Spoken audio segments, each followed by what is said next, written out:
The US and China are scrambling for control over the Beylikova mine site in Turkey, believed to contain the world's second largest deposit of rare earth minerals. The materials are critical for producing everything from fighter jets and missiles to AI systems and smartphones. China currently controls more than 90% of the world's refined supply, raising growing security concerns in the West. The issue featured in talks between Donald Trump and Xi Jinping during their summit this week. Meanwhile, Taiwan has warned it is preparing for the threat of war with China, with the island planning to increase defence spending and reach a high level of combat readiness by 2027. I think there's an enormous struggle going on, a battle globally for control over rare earths. Now, these are a group of 17 minerals which are crucial to high-tech manufacturing, everything from fighter jets to satellites to computers. These are incredibly important. But China controls the supply chain of them. They're not so rare, you find them all over the place, but there are even some in the UK. But China controls the processing, which is crucial, and also owns a lot of the mines worldwide. Now, processing these things is an extremely dirty and expensive undertaking, which China has been more willing to do than others. But last year we saw the weaponization of these supply chains by China when they threatened to cut off supplies to the rest of the world as part of this trade war with Trump. This shook people up a lot, and since then there's been this scramble to find alternative sources of rare earths, and the Turkish mine has become a bit of a political football in this. US mining companies, other mining companies are keen to partner with this mine because it is a potentially important source. Equally, China's keen to keep them at arm's length. So the struggle you're seeing in Turkey is a kind of microcosm of what's happening worldwide as rival powers try and take control of rare earths, and in the case of the US and other Western countries, try and find alternative sources to China, so they won't be held hostage by China for these supplies. Well, they have characteristics, they have aspects of their properties which make them extremely invaluable for the production of high-tech goods. Whether this be magnets, whether it be batteries, whether it be computers, whether it be satellites. They're part of what's sometimes termed critical minerals, key to high technology processing.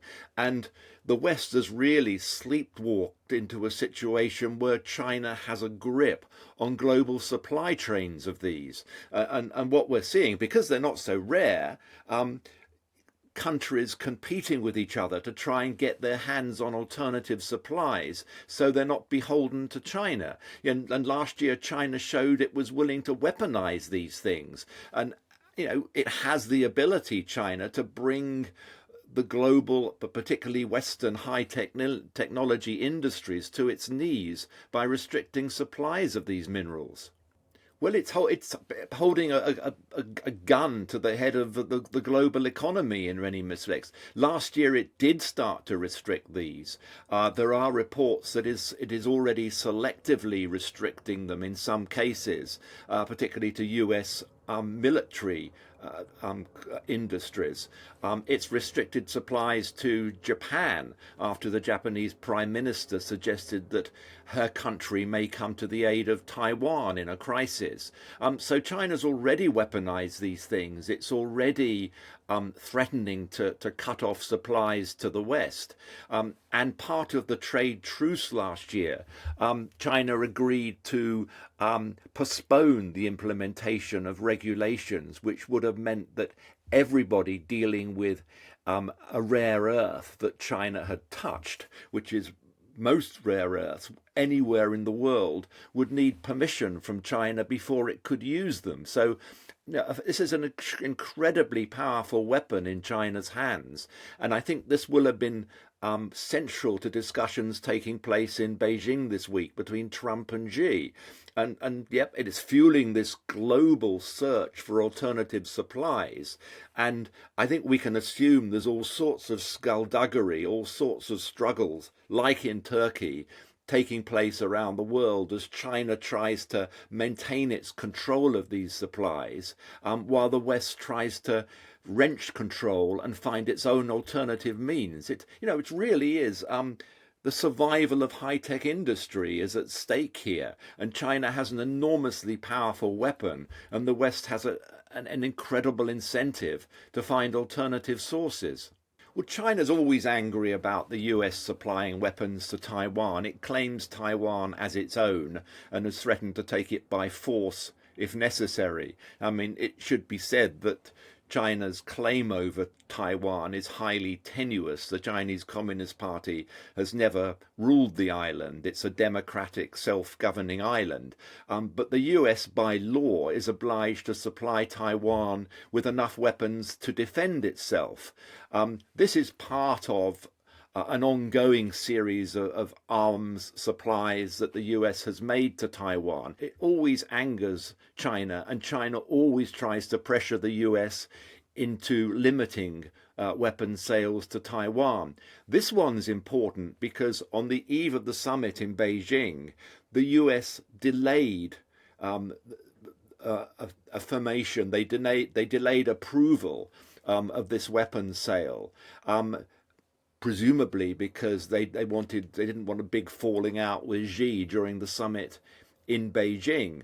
Now, during that summit, China has put pressure on Trump to change his language about Taiwan, because language is important in this relationship, because the whole status of Taiwan is subject to something of a fudge. And he's pressured the US to reduce arms sales. Now, a lot of people are worried that Trump may sell Taiwan down the river in order to get a trade deal with China. China has made it clear that it sees Taiwan as the most important thing in their relationship and crucial to other things like getting a trade deal. So what happens to this particular arms deal is crucial both for Taiwan's security and for China, who's trying to pressure the US into changing its stance on Taiwan. So, $13 billion actually, in the bigger scheme of things, is not a big amount in terms of the arms that they supply to Taiwan. But it's become incredibly important politically, both in terms for Xi to try and change Trump's attitude and to try and promise him all sorts of trade concessions if he will limit his supplies to Taiwan, but equally as important to Taiwan, that's worried about Trump betraying the island. If America gives the impression that its defense of Taiwan and Taiwanese democracy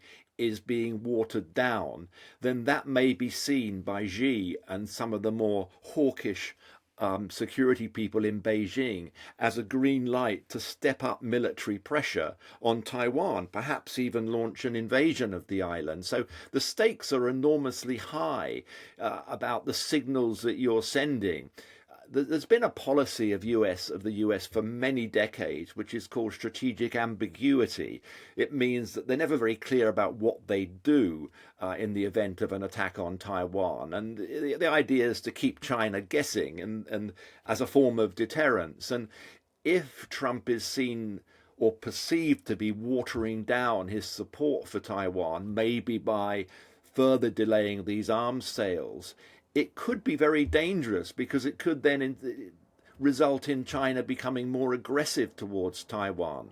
So there's a lot of worry about what Trump will do and how desperate he might be for a broader trade deal with China, for a broader trade truce. Don't forget, Trump's all about deal making. He's all about tariffs. He's all about the big picture. And there's a real fear, I think, in Washington, and especially, of course, in Taipei, that he may water down his defense, his commitment, or America's long-standing commitment to supporting Taiwan, and the consequences of that could be very, very unpredictable and very dangerous.